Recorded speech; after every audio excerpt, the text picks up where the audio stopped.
Waktu magang kemarin udah dapat uang saku belum waktu magang? Alhamdulillah sudah Pak, waktu magang. Masih belum lulus itu kan?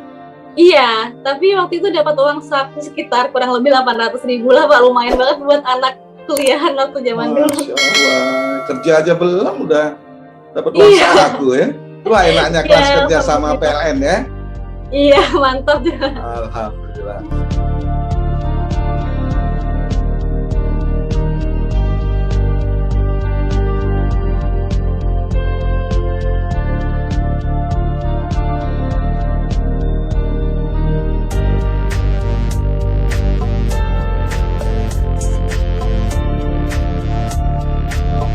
Bismillahirrahmanirrahim. Assalamualaikum warahmatullahi wabarakatuh.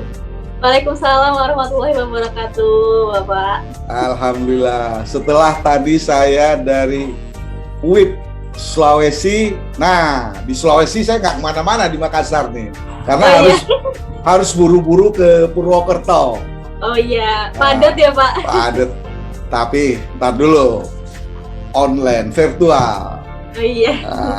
Nah, kali ini Sri Kandi PLN lagi ya. Saya ajak naik panggung Lung Tagur Sapa bersama Rahmawati Sukma. Nah, beliau ini sekarang dinasnya di PLN UPT Purwokerto.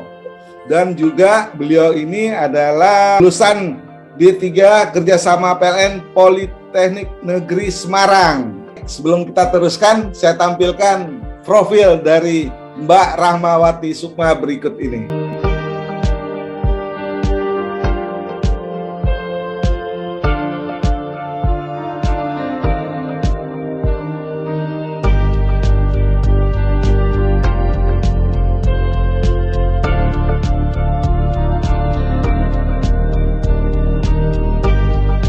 Profil dari Mbak Sukma sudah kita tampilkan, sudah kita lihat ya.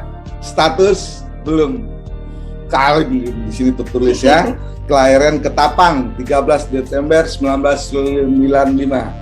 Silakan Mbak Sukma memperkenalkan diri.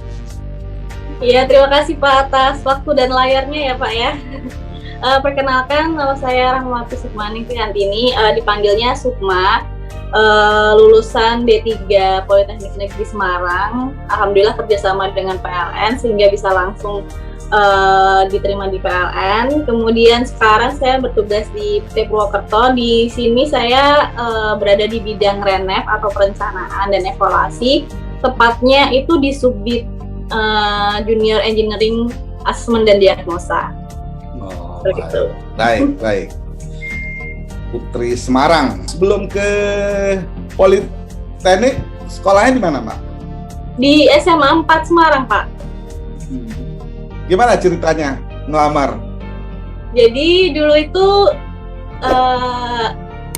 ada guru fisika itu ngasih tahu ada pendaftaran kerjasama PLN di Polines gitu. Nah terus karena dulu doktrin dari orang tua itu kan nanti kuliahnya jangan kuliah yang biasa, harus cari yang kerjasama atau yang ikatan dinas gitu kan. Jadi ya tertarik gitu. Sebenarnya nggak pernah kepikiran sama sekali untuk masuk yang namanya teknik elektro Pak. Karena tertariknya itu sebenarnya dulu di lab seperti kimia atau biologi gitu Pak. Cuman karena kok menggiurkan nih ada kerjasama, akhirnya coba daftar Pak. Dulu banyak yang didaftar Pak, nggak cuma Polines, D3 kerjasama Undip juga didaftar, terus ya pokoknya semua ikatan dinas saya daftar Pak, tapi jodohnya di D3 ke Polines. Alhamdulillah keterima di Polines. Ada juga teman-teman dari SMA 4 kala itu yang sekarang ada Pak, ada 4 orang. Masuk kelas kerjasama di PLN? Iya betul. Sekarang mereka penempatan di mana? Kebanyakan di Jawa Timur, Pak. Ada yang di Malang juga, Jawa Timur, Malang, gitu. Ada yang di Salatiga juga. Pak, waktu itu masuk kelas kerjasama gimana sih, Mbak? Apa persyaratan apa sih, Mbak, waktu itu?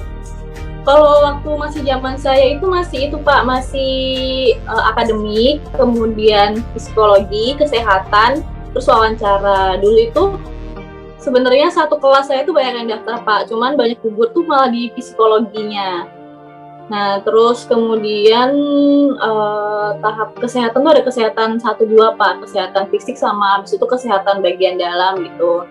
Kemudian setelah itu baru wawancara. Ya kayak daftar kerja sih Pak, padahal baru mau daftar kuliah.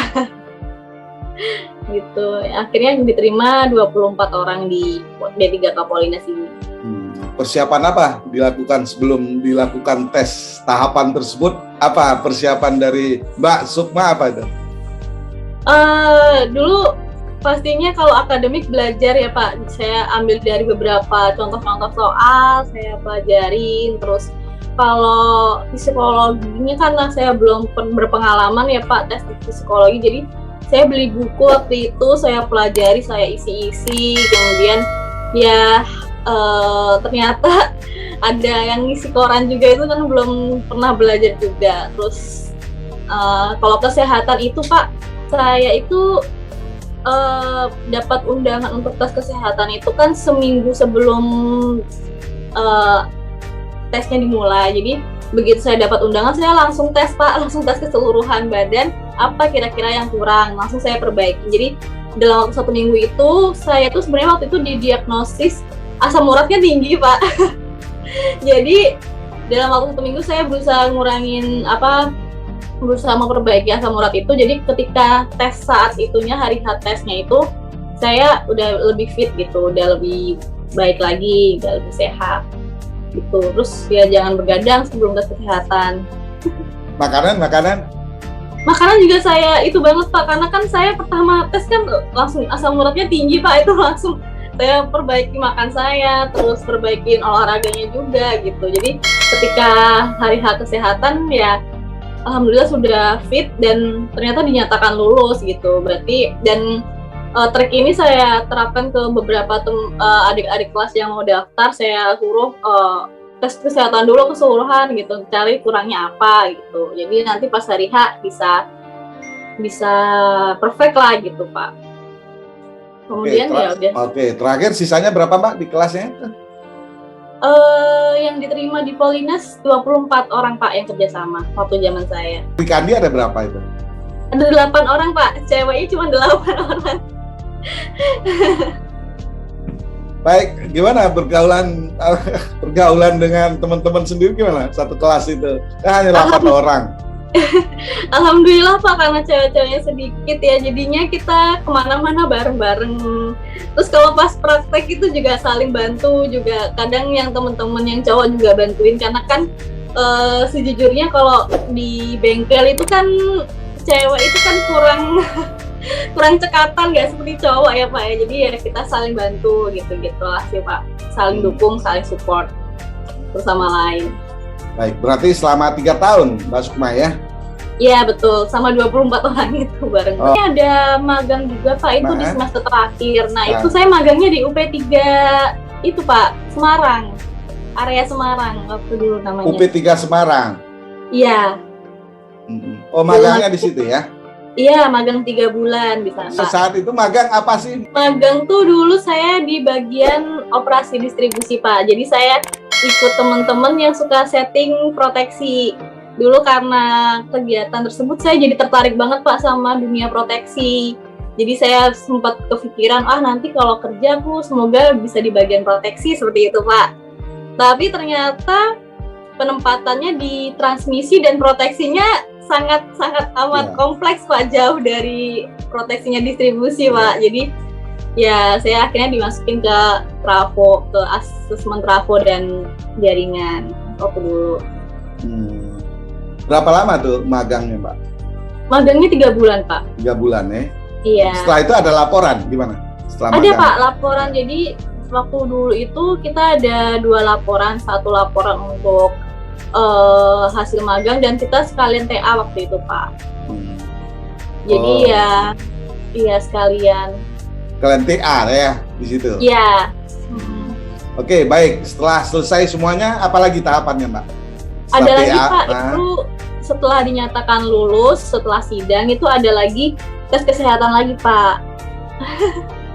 Jadi sebelum samapta waktu itu kita harus tes kesehatan dulu. Jadi misalkan tidak lolos tes kesehatan untuk Samapta ini, nanti kita disuruh ngulang sekitar 1 tahun untuk memperbaiki kesehatan, baru setelah itu ikut lagi Samapta gitu Pak. Tapi kemarin alhamdulillah langsung lulus Pak untuk tes kesehatannya, jadi langsung Samapta waktu itu. Di mana Samaptanya Mbak? Di Kopassus Pak, di Bandung. Berarti dari Semarang ke Bandung? Iya. Rombongan waktu itu?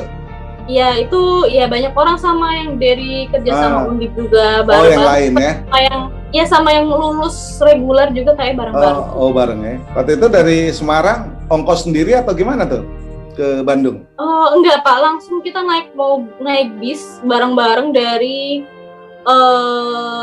Semarang. Ngeluarin ongkos nggak tuh? Enggak sama sekali sih Pak. Langsung ditarik di bis aja, langsung kita ke sana. Waktu magang kemarin udah dapat uang saku belum waktu magang? Alhamdulillah sudah Pak, waktu magang. Masih belum lulus itu kan? Iya, tapi waktu itu dapat uang saku sekitar kurang lebih 800.000 lah Pak, lumayan banget buat anak kuliahan waktu zaman dulu. Masya Allah, kerja aja belum udah dapat uang saku ya? Wah enaknya kelas kerja sama PLN ya? Iya, mantap. Alhamdulillah. Baik, sampai di Bandung ke Kopassus. Iya, Kopassus waktu itu Pak. Berapa lama di sana? Kalau di Samaptanya 10 hari Pak. Nah, ngapain aja itu 10 hari? 10 hari lama itu 10 hari itu bagi saya yang tidak pernah olahraga ini sangat berat ya Pak. Jadi karena mungkin udah kebiasa libur, bangun siang gitu ya Pak ya, ini disuruh bangun jam 4 pagi, habis itu lari-lari, olahraga, senam, seperti itu Pak. Jam 4 pagi, terus tidurnya itu biasanya jam 12 malam baru bisa tidur, terus nanti biasanya kita ada jaga Pak, jaga malam. Jadi setiap berapa jam dibangun buat jaga malam gantian, sip-sipan gitu sama yang lainnya. Terus kalau mau makan juga perjuangan dulu Pak, lari-lari dulu baru makan. Terus ya kedisiplinannya digembleng banget di sana sih Pak.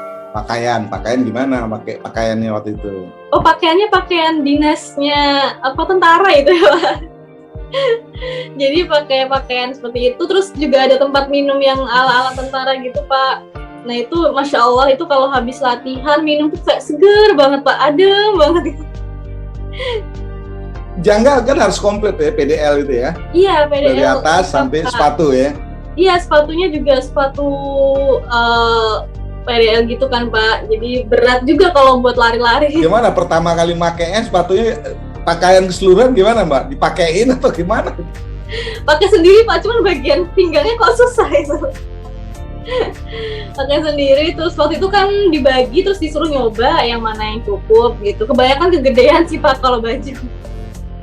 Dulu juga cuma dikasih dua setel baju, dan waktu itu yang susah itu waktu 3 hari terakhir itu kan ditaruh di daerah pegunungan gitu Pak. Jadi itu daerah buat latihannya para Kopassus waktu itu Pak.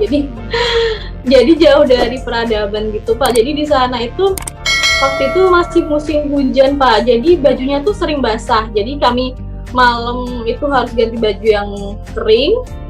Paginya itu kan basah-basahan Pak, tapi tetap dipakai sampai siang, nanti kering sendiri Pak. Kayak seperti judul lagu aja, kering di badan kan? Iya betul Pak. Paginya kehujanan, siangnya tahu-tahu kering sendiri gitu. Nanti malamnya ganti baju yang baru. Jadi dulu ya sering pakai baju-baju basah. Kenangan apa yang tidak terlupakan selama bersama Pak Ando bagi Mbak Sukma? Pertama mungkin jadi dekat sama teman-teman ya Pak, karena kita saling mengandalkan satu sama lain waktu itu. Terus kemudian kedisiplinan pastinya, karena ya memang mau nggak mau kita harus bangun pagi, terus langsung melaksanakan aktivitas, kemudian tanggung jawab sih Pak, sama tanggung jawab juga, karena dulu itu kan juga suruh bangun malam buat sip-sipan, buat jagain teman-teman yang lain. Kalau ada yang kadang ada yang sakit juga Pak, jadi kita ya tanggung jawab di situ. Kemudian ada satu kejadian yang saya paling nggak lupa Pak. Jadi waktu itu ya yang saya bilang di pegunungan itu Pak. Jadi saya tuh ngantuk banget Pak. Jadi waktu ada mentor yang lagi jelasin, saya ketiduran Pak. Ketiduran, terus habis itu bangun-bangun orang-orang pada ngeliatin saya Pak. Ternyata selama saya ketiduran saya lagi diomongin. Ini ada yang ketiduran gitu. Bangun langsung diketawain. Jadi itu sih yang paling konyol ya Pak ya, karena saking capeknya, saking ngantuknya ketiduran. Makan gimana? Makan tuh, oh ya ada satu peraturan, makan tuh harus habis Pak. Jadi yang buat cewek-cewek kan pasti sulit ya Pak. Kalau misalkan makan snack gitu, yang cewek-cewek kadang dikasihin ke teman-teman cowok buat ngabisin, karena harus itu Pak, harus habis, karena kadang juga aku sembunyiin gitu makanannya. Karena ada yang ngecek Pak, nanti ada tentara yang jalan ngecek tuh gak habis-habisin gitu kan, karena udah saking gak muatnya ya Pak, disembunyiin di saku atau di mana. Nanti kalau tong sampah dibuang. Baik. Jadi 10 hari waktu itu ya? Iya, 10 hari Pak. Setelah itu kemana lagi Mbak Sukma? Setelah 10 hari itu kita ada pembidangan kalau nggak salah Pak. Itu 3 hari, itu 3 hari tersedih sih Pak, karena ya kami 24 orang, apalagi yang cewek-cewek ya Pak, 8 orang bareng-bareng terus selama 3 tahun, dan di hari itu kita diumumkan untuk pemisahan di bidang masing-masing. Itu sih Pak, pembagiannya baru transmisi dan distribusi sih Pak, ternyata lupa Pak. Jadi waktu itu pembagiannya masih transmisi dan distribusi, waktu itu saya ke transmisi, beberapa teman saya yang cewek itu ke distribusi, jadi kita berpisah di situ. Nah setelah dari pembidangan itu kan kita diklat Pak. Diklatnya itu waktu itu kami 3 bulan. Jadi saya di Semarang di diklat untuk transmisi, beberapa teman saya ada yang di daerah Jawa Timur di sana buat diklat yang Pandaan Pak, Pandaan. Oh iya betul, diklat Pandaan Pak, diklat Pandaan untuk diklat yang distribusi, ada beberapa yang di Bogor yang masuk ke proyek, itu diklat di sana, seperti itu Pak. Pak Sukma di mana? Saya di diklat Semarang Pak. Oh. Semarang. Nah di situ. Transmisi berarti ya? Ya, transmisinya. Pulang kampung dong. Iya Pak. Tapi waktu itu kan nggak boleh pulang Pak, jadi dijenguk aja sama orang tua tiap minggu. Tiap minggu boleh datang orang tua ya. Jadi setiap minggu itu adalah ada waktu hari bebas ya Pak. Mau belanja juga boleh, cuman nggak boleh jauh-jauh waktu itu, cuman di daerah situ. Terus kalau mau didatengin sama keluarga juga di Sabtu Minggu aja. Wah, enak banget di Semarang ya. Iya. Apa aja yang didapat dari PDA Semarang kala itu, Mbak Sukma? Pertama ilmu transmisi ya Pak. Ketika kuliah tuh ilmu transmisi tuh kurang ya Pak. Jadi waktu kuliah itu kan lebih ke distribusinya ya Pak, lebih ke distribusi, proteksi juga proteksinya distribusi. Ketika di diklat itu saya mendapatkan banyak pelajaran baru Pak terkait transmisi yang masih ya ilmu yang saya dapetin tuh sebelumnya kan masih sangat minim ya Pak. Di transmisi ini saya banyak dapat ilmu terkait transmisi, tower, kemudian trafo gitu. Saya mendapatkan banyak ilmu di situ, terus sempat ada pelajaran jadi operator juga gitu Pak. Jadi menyenangkan sih Pak, terutama pas praktek-prakteknya itu sangat menyenangkan. Kemudian ya pendisiplinannya juga masih ada di situ sih Pak. Berarti kalau ada masuk ke kelas baris gitu?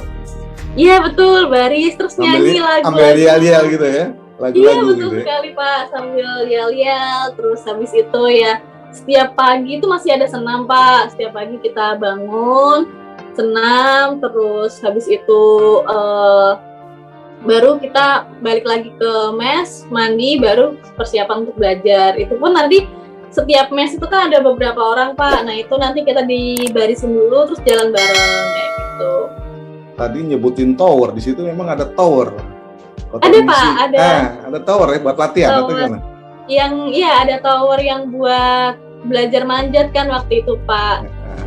Di bagian belakang Udiklat waktu itu. Udah. Itu apa? Sudah Pak.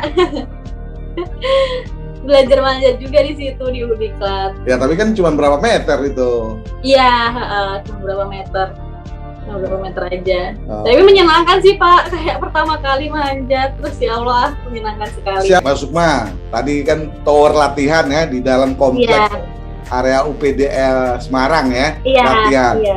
Terus kalau tower beneran, udah pernah belum naik manjat? Itu Pak, waktu diklat itu, jadi tower beneran itu, jadi kita memang ada asesmen tower itu. Terus kita naik ke tower beneran. Terus disuruh ngasesmen daerah atasnya kan kelihatan tuh Pak, isolatornya, ballpinnya, sakelnya gitu. Tinggian berapa itu Mbak? 25, 30? Oh iya, sekitar segituan sih Pak. Nggak sampai ke atas kan, ngeliat pemandangan dong. Traverse 1 Pak, di Traverse pertama waktu dulu diklat di Traverse pertama. Di situ. Bisa ngeliat pemandangan kalau di atas itu ya? Iya, udah bisa lihat pemandangan Pak. Nggak ada apa? Anginnya Gimana? Rasanya gimana tuh? Mungkin Gimana Pak? rasanya naik manjat tower sampai ke atas. Perasaannya Mbak Sukma sendiri gimana kalau itu? Waktu nyampe atas tuh enak banget Pak. Aduh, anginnya enak banget. Cuman pas naiknya itu capek Pak. Sebenarnya yang penting nggak usah takut dulu Pak. Kadang kan ada yang takut ya, jadinya naik aja udah gemeter. Cuman kalau nggak takut sih enak sih Pak naiknya, kalau ada step boardnya kan enak banget. Cuman ya itu kadang kan karena cewek mungkin ya Pak, dan nggak pernah olahraga jadinya gampang capek. Cuman kalau capek ya tinggal berhenti aja sih Pak, tinggal berhenti terus siap-siap lagi naik kayak gitu. Cuman kalau udah nyampe atas tuh enak banget Pak, udah anginnya. Tapi safety-nya kan luar biasa itu kan? Betul Pak, iya safety-nya ya bener-bener komplit. Harness, body harness. Iya. Terus cerita pernah cerita ke orang tua ya? Iya. Bahwa udah pernah naik tower gitu Mbak. Cerita nggak sama orang tuanya? Cerita pastinya Pak. Saya kirimin, kalau di foto saya kirimin ke orang tua saya Pak. Saya di atas tower kayaknya. Waduh, gimana tuh orang tua? Komen nggak orang tua? Komen Pak, lebih ke, waduh kalau nggak disuruh nggak usah naik kayaknya. Ya pasti khawatir ya Pak. Iya. Ngebayanginnya kan serem banget. Padahal sebenarnya sudah ada safety-nya tersendiri. Pokoknya jangan ditiru lah ya. Iya. Kalau bukan belum ahlinya dan belum dilatih kan. Iya, ini kan sudah karena di Udiklat sih Pak, karena ada instrukturnya yang melatih juga. Waktu dulu juga latihan kan setiap step-step diarahin, ini ke sini kayak gitu. Jadi ya ada yang jagain di bawah gitu. Baik, setelah dari UPDL Semarang, kemana lagi Mbak? Setelah UPDL waktu itu diumumkan Pak, jadi diumumkan. Malam apa nama itu?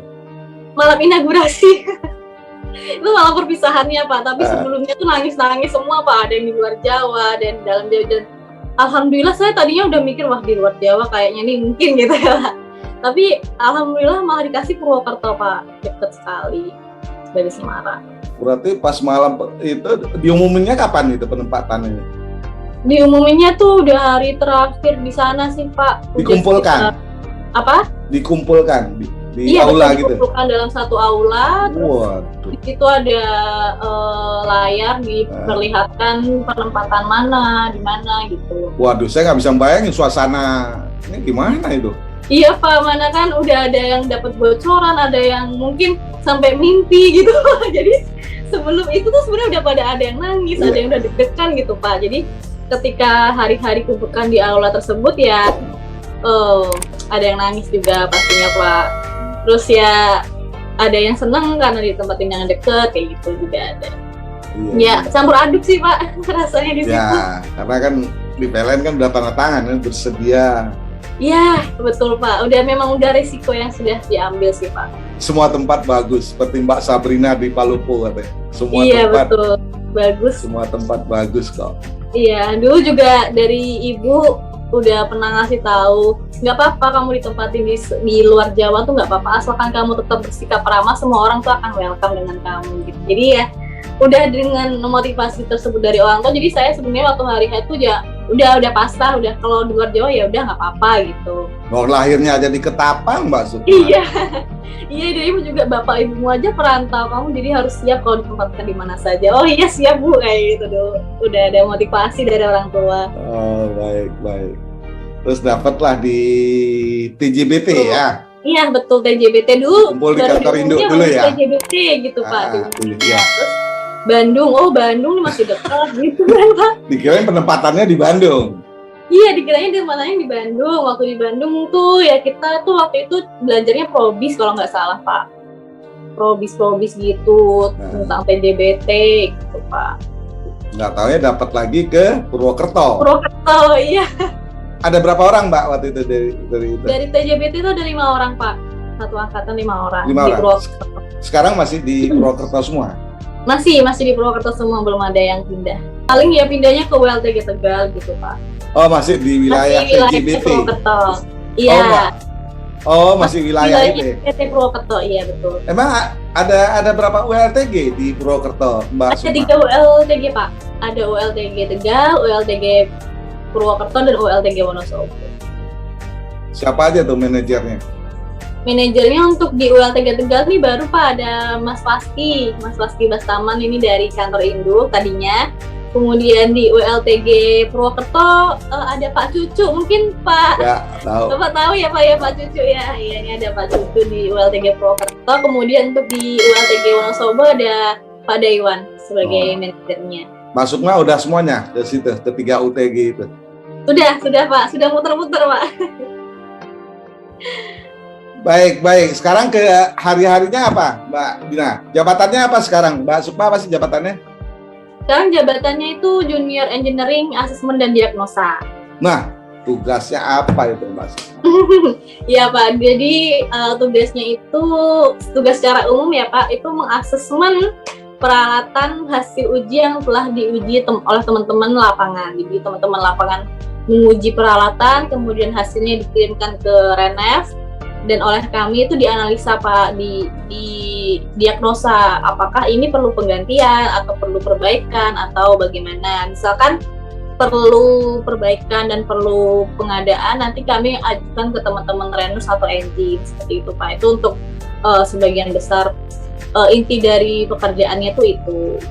Cuman ini kan yang harus didiagnosa itu kan ada jaringan, ada gardu induk, dan ada proteksi. Nah saya bagian yang jaringannya, bagian tower-towernya.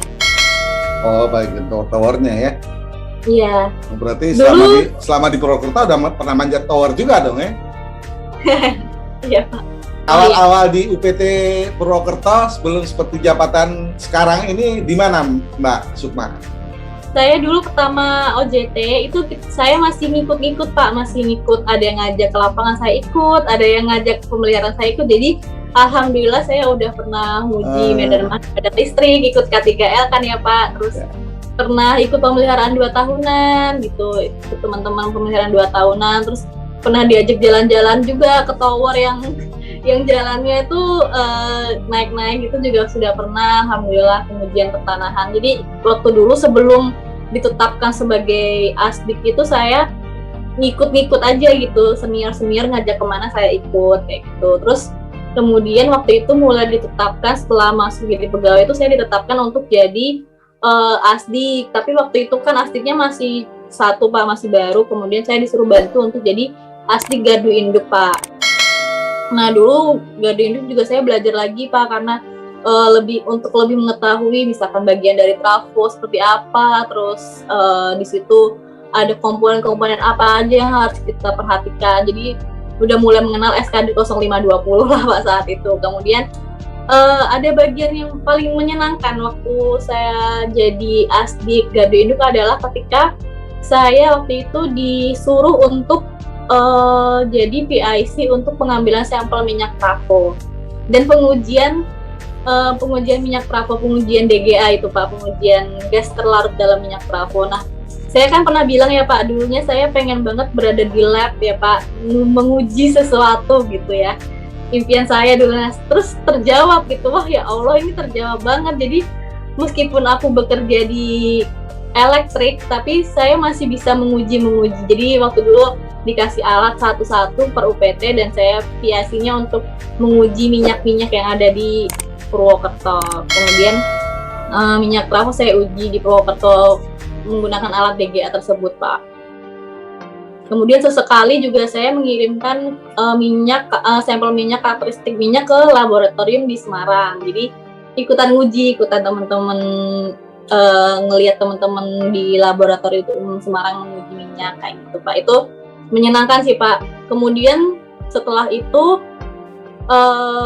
dirombak, waktu itu asdiknya tidak dikelompokkan. Kalau dulu kalau nggak salah dikelompokkan sih Pak, asdik gardu induk, asdik jaringan gitu. Terus kemudian dijadikan satu, hanya JE asdik, hanya junior engineering assessment dan diagnosa seperti itu.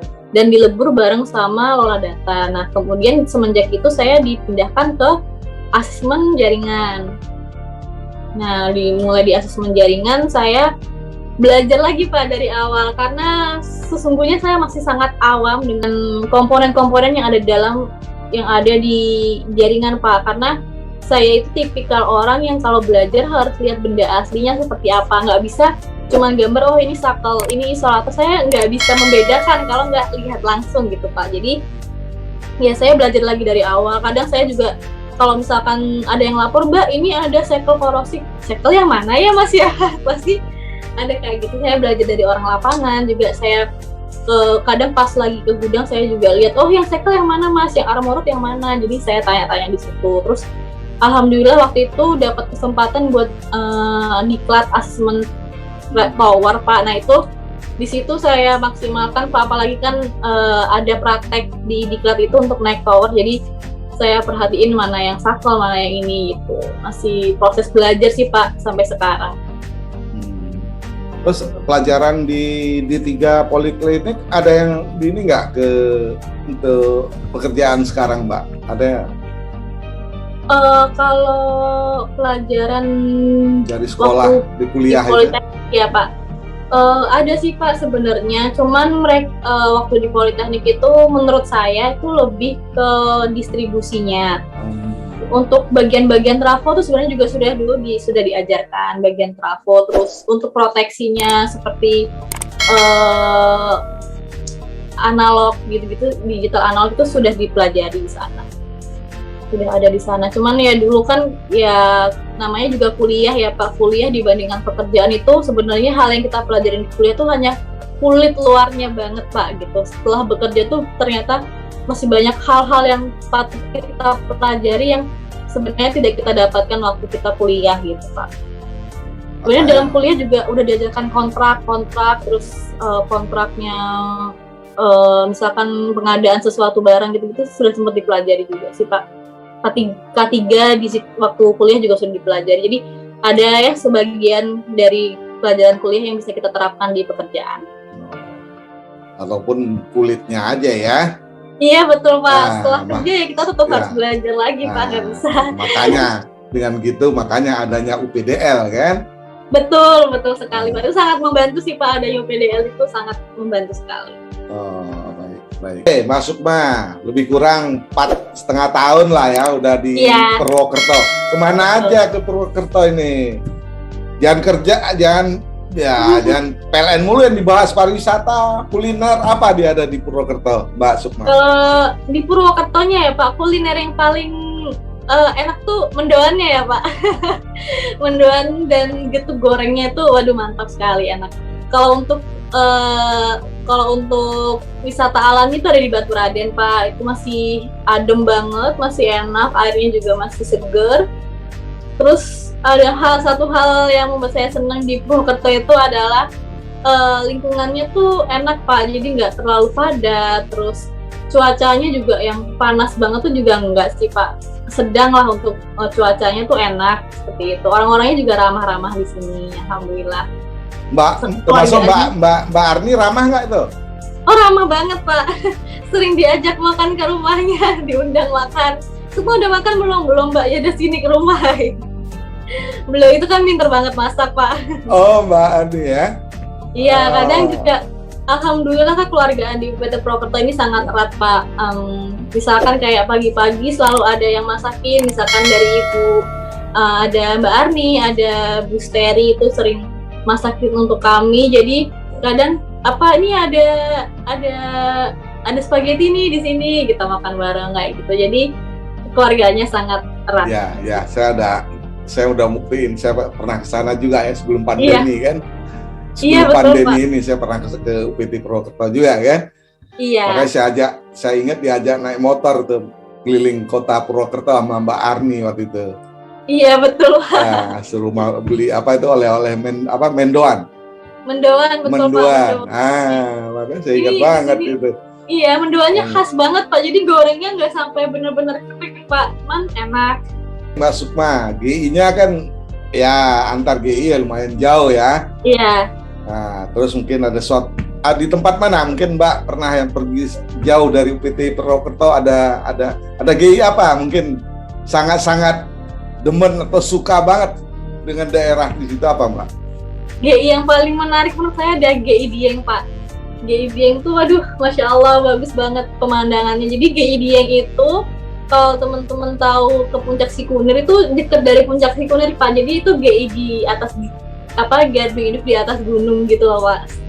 Jadi pemandangannya sangat indah. Terus udaranya juga dingin banget, Pak. Kadang ke sana juga pemeliharaan harus pakai jaket karena sedingin itu di GI Dieng. Dan cuacanya dan pemandangannya itu sangat indah di situ. Perjalanan ke sana aja udah melewati banyak pemandangan ini, jadi sampai naik-naik ke atas seperti itu. Dekat dengan banyak wisata juga untuk di GID yang tersebut, Pak. Dan terus, kalau baik. Terus melukisnya kapan?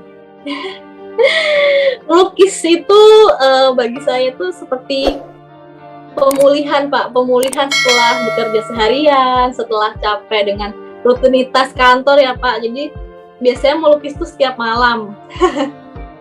Setiap malam kalau lagi mood gitu ngelukis, menggambar, mencurahkan isi hati di situ di lukisan. Ada contohnya nggak tuh lukisnya apa nih? Lukisan apa nih?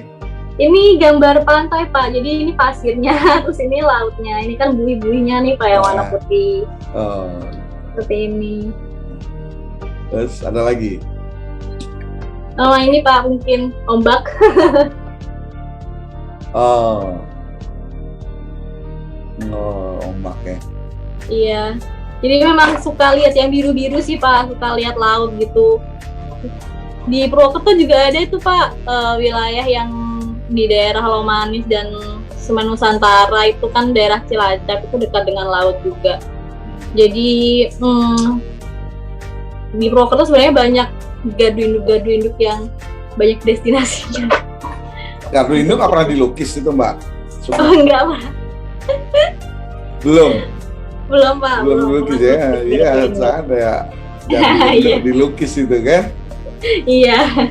Iya. Mbak Sukma, mungkin ada pesan atau Mbak ini kan alumni Politeknik Negeri Semarang ya, kelas kerja sama dengan PLN. Ada nggak hendak disampaikan sesuatu? Mungkin ada adik-adik kita yang ingin gabung di kelas kerja sama PLN, Mbak. Pesannya adalah berusaha semaksimal mungkin. Jadi maksimalkan apa yang bisa kalian maksimalkan gitu. Jadi misalkan kalau belajar juga pelajari apa yang bisa kalian pelajari, maksimalkan gitu, Pak. Jadi jangan hadapi apa yang ada di depanmu gitu loh. Jadi maksimalkan segala sesuatunya, misalkan kayak kesehatan juga tolong dimaksimalkan lah apa yang bisa kalian usahakan gitu, entah itu minum susu bir brand, entah seperti saya kemarin tes duluan untuk melihat kondisi tubuh, atau olahraga, jangan begadang gitu. Jadi maksimalkanlah apa yang bisa kalian maksimalkan gitu. Baik, sebelum kita akhiri, mungkin ada salam-salam dari Mbak Sukma untuk teman-teman PLN Group. Monggo, Mbak Sukma. Salam buat semua. Pertama, salam buat semua teman-teman milenial PLN. Tetap semangat dalam bekerja. Jangan terlalu sepaneng gitu ya. Kadang sesekali coba refreshing. Dan kemudian salam buat semua alumni D3K Polines, semoga makin jaya, makin sukses. Kemudian untuk adik-adik kelas D3K PLN Polines yang sekarang masih magang, kalau nggak salah kemarin masih proses magang, semangat, masih ada TA, masih ada Samapta, dan masih ada langkah-langkah yang harus kalian ikuti. Kalian harus tetap semangat dan semoga sukses, semoga segera sukses dan jadi pegawai PLN. Amin, amin, Amin. amin, amin. Terakhir, benar-benar terakhir. Ya, sering diajak main pingpong nggak sama manajer UPT Purwokerto? Wah, kemarin diajak main pingpong Pak, alhamdulillah. Tapi nggak lawan Bu Heni karena saya ini ecek-ecek sekali Pak. Jadi saya ngeliat Bu Heni main, waduh keren banget Pak. gitu Pak. Main bareng sih sering Pak, sering di setiap hari Jumat SBO. Oh, SBO ya. Apa Iya. hobi Mbak manajer UPT Purwokerto Bu Heni sepertinya ada lain juga ya, nggak cuma pingpong ya? Pingpong, lari-lari, lari-lari. Oh, lari-lari. Berarti kantor lari beliau. Di Iya, rumah? jadi beliau kayaknya setiap pagi itu menyempatkan untuk lari-lari. Kemudian pingpong, sepertinya beliau memang sangat menggemari olahraga sih Pak. Sangat gemar olahraga. Oh, baik. Lain kali Bu Heni nih, tolong diajak lari juga nih, lari-lari nih pagi-pagi nih, Mbak Sukmanya. Karena tahunya Bu Heni sering kalau lari pagi sering lewatin rumah kosan Mbak Sukma ini, makanya digedor aja Bu Heni pintunya, diajak lari, ya. Iya Pak. Salam buat Mas Arwan, Ya Pak. sahabat saya itu. Oh iya. Oke, baik, demikian silaturahim virtual hari ini, hari Sabtu 11 September 2021 dengan Sri Kandi PLN UPT Purwokerto, Mbak Rahmawati Sukma. Wabillahi taufiq wal hidayah. Wassalamualaikum warahmatullahi wabarakatuh. Waalaikumsalam warahmatullahi wabarakatuh.